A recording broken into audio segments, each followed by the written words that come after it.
Nu har man inte på smuttet,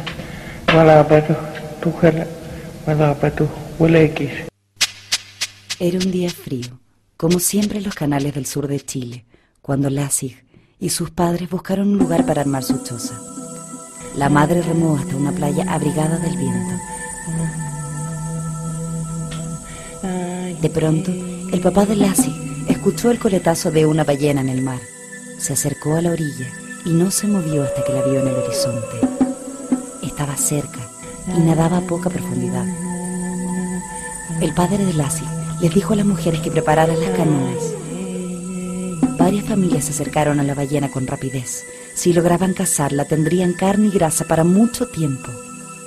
Lassig y el resto de los hombres lanzaron sus arpones una y otra vez, pero qué desilusión. No le hacían ningún rasguño. Tristes y en silencio, los Yamana regresaron a sus chozas. Habían perdido casi todas sus armas y estaban agotados.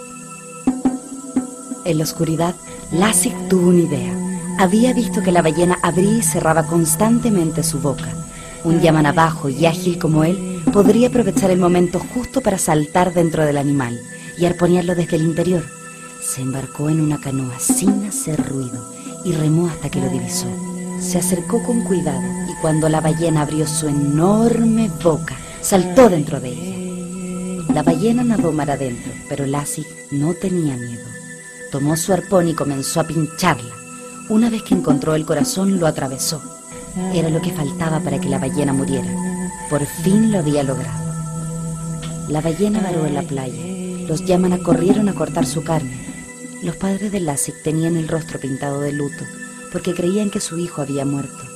De pronto, escucharon una voz que venía de las entrañas del animal. Al abrirlo, encontraron al valiente Yamana. Su padre lo abrazó con fuerza.